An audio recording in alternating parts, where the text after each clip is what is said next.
संक्रमण अवस्था सिद्धांत या परम वेग सिद्धांत, या इसे ट्रांजिशन स्टेट थ्योरी कहा जाता है या एब्सोल्यूट थ्योरी कहा जाता है। इस सिद्धांत में क्या बताया गया कि क्रिया कारक जब प्रोडक्ट में बदलते हैं तो उसके मध्य एक संक्रमण अवस्था होती है। संक्रमण अवस्था के बारे में हम जानते हैं कि पुराने बंध टूट रहे होते हैं जबकि नए बंधों का निर्माण हो रहा होता है, उसे ट्रांजिशन स्टेट कहा जाता है यानी संक्रमण अवस्था कहा जाता है। मान लो कि H2 था, H2 ने किसके साथ क्रिया की?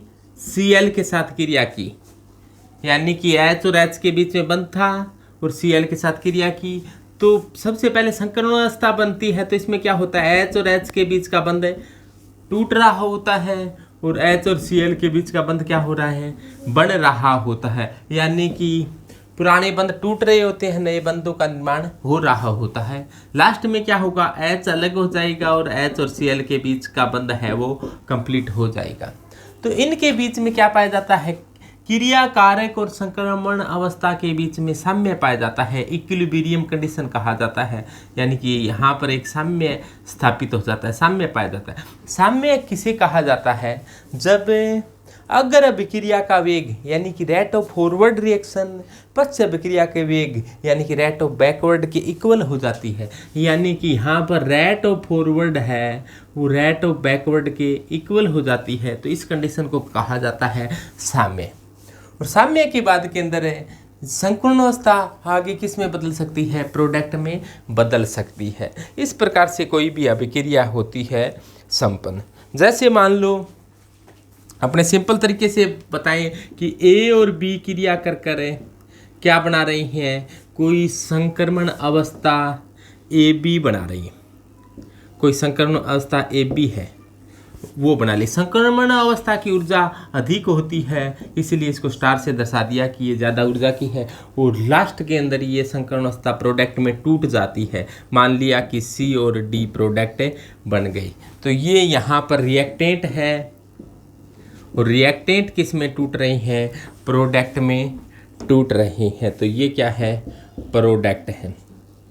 और ये जो बीच में बना है इसको ट्रांजिशन स्टेट संक्रमण अवस्था या इसे कहा जाता है सक्रियत संकुल, यानी कि एक्टिवेटेड कॉम्प्लेक्स सक्रियत संकुल कह सकते हैं, क्योंकि इसकी ऊर्जा है वो अधिक होती है, सक्रियत संकुल की एनर्जी होती है वो ज़्यादा होती है, इसीलिए इसका नाम क्या पड़ गया, सक्रियत संकुल इसे कह दिया जाता है। और सक्रियत संकुल लास्ट में किस में बदल जाता है, प्रोडक्ट में बदल जाता है। तो इस प्रकार से कोई अभिक्रिया है वो संपन्न होती है। इस अभिक्रिया का वेग एक के पद में अपने अभिक्रिया का वेग लिखना चाहिए, तो अभिक्रिया का वेग होता है वो क्रिया कारकों की सांद्रता में कमी और कमी में लगा समय का, तो यानी कि रेट को अपने ऐसे लिख सकते हैं ना कि rate is equal to -dA/dt, यानी कि एक क्रिया कारक है वो समय के साथ साथ कम होते जाते हैं, तो रेट बराबर -dA/dt लिख सकते हैं।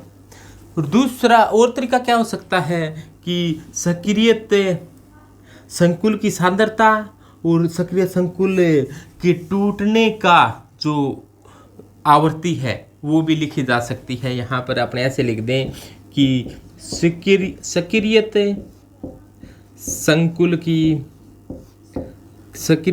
की सांद्रता, और इसको सक्रिय संकुल की जितनी ज़्यादा सांद्रता होगी उतना ही ज़्यादा अभिक्रिया का वेग होगा, और जितनी ज़्यादा जल्दी टूटेगा तो प्रोडक्ट उतना ही जल्दी बनेगा।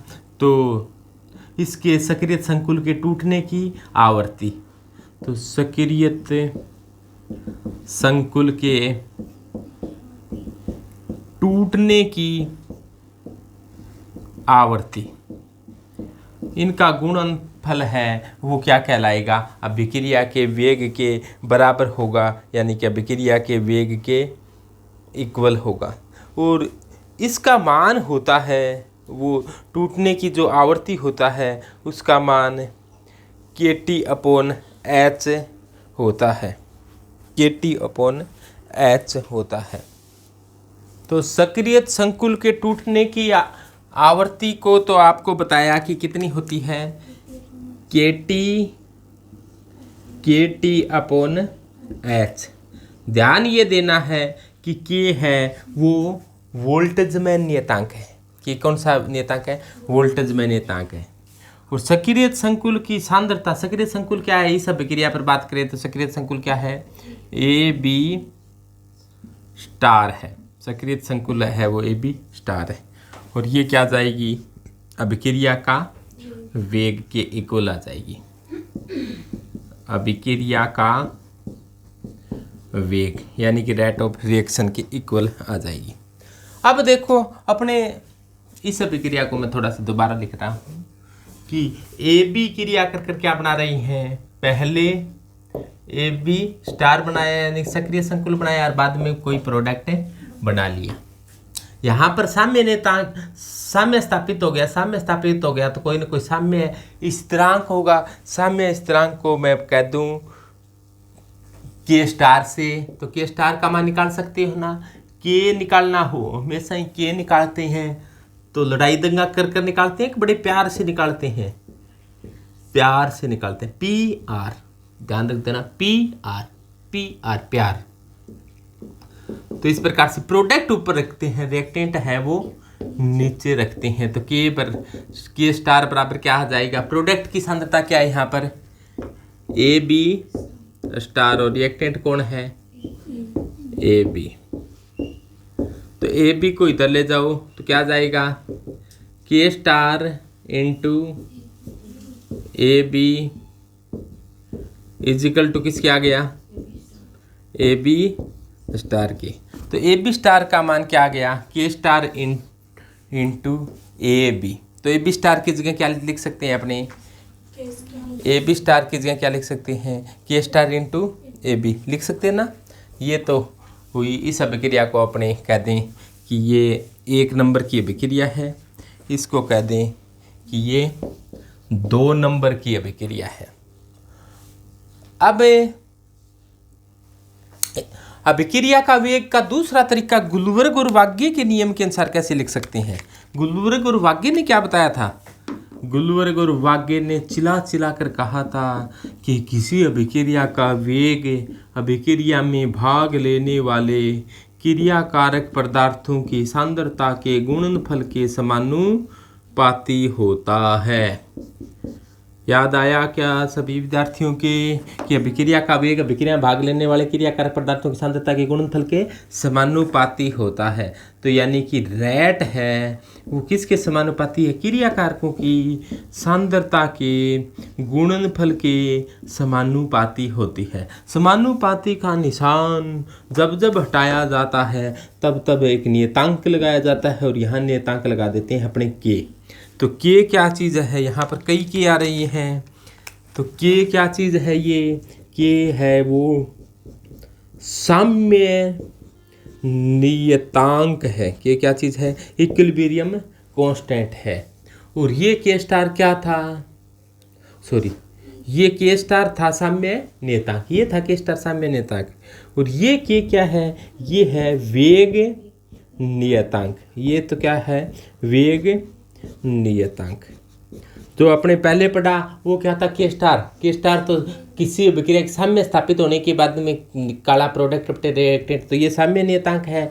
और ये क्या है, ये किसी अभिक्रिया के वेग को बताने के लिए लगाया है, इसीलिए इसका नाम क्या पड़ गया, रेट कांस्टेंट वेग नियतांक। और एक छोटा K है, छोटा K क्या है, क्या नाम है उसका, वोल्टेज में नियतांक। वेरी गुड, वोल्टेज मैन नियतांक। याद भी है क्या इसका मान, 1.38 इंटू 10 की पावर माइनस है, वेरी गुड होता है। तो ये K स्टार साम्य नियतांक, K वेग नियतांक और छोटा K वोल्टेज मैन नियतांक है। तो इस रेट की जगह क्या लिख सकते हैं, इसको समीकरण नंबर 3 कह दें। तो समीकरण 2 व 3 का मान समीकरण 1 में रखने पर, तो ये समीकरण 1 है, यहाँ से आप क्या लिख सकते हो, ए बी स्टार का मान रख सकते हो, यहाँ से रेट का मान रख सकते हो। तो देखो अभिक्रिया का वेग यानी कि रेट का मान तो क्या आया है उस समीकरण नंबर 3 से कि के ए बी की सांद्रता, और यहाँ से समीकरण ए बी स्टार का मान क्या रख सकते हो, के स्टार ए बी स्टार का मान क्या रख सकते हो, के स्टार इंटू ए बी की सांद्रता। अब जो कटता है उसको काट दो, शेष रहता है उसको रख लो। ए से ए कैंसिल, बी से बी कैंसिल, बच गया उसको रख दो, वही क्या हो जाएगा, बड़ा के हो जाएगा। तो आप यहाँ पर मैं लिख कर दिखाता हूँ क्या बचा है। तो इस प्रकार से आप किया जाएगा कि बड़ा के यानी कि वेग, बड़ा के क्या चीज़ है, तो वेग नियतांक होता है वो साम्य नियतांक इंटू सक्रिय संकुल के टूटने की आवृत्ति KT/H के इक्वल होता है। तो इस यानी कि जो साम्य नियतांक होता है, वेग नियतांक होता है वो साम्य स्थिरांक, वह इसके टूटने की आवृत्ति, ये वोल्टेज में नियतांक है, ये T टेम्परेचर है, H प्लांक कांस्टेंट, H तो होता है प्लांक स्थिरांक, प्लांक कांस्टेंट, और इसका मान कितना होता है, H का मान 6.626 into 10⁻⁻34 joule into second. H Planck constant आ गया। टी क्या है, टेम्परेचर है, और टी को हमेशा केल्विन में लेना होता है। कोई भी ऐसा सूत्र नहीं है जिसमें डिग्री सेंटीग्रेड में लिया जाता है, सभी में केल्विन में लिया जाता है। एच आ गया। के क्या है, के छोटा के ये रहा वोल्टेज में नियतांक है। बड़ा के क्या है, वेग नियतांक है, rate constant, equilibrium constant, voltage में कांस्टेंट, टेम्परेचर और प्लांक कांस्टेंट। तो इस प्रकार का ये यहाँ से समझ आया, और इस के द्वारा अपने अभिक्रिया की व्याख्या कर सकते हैं।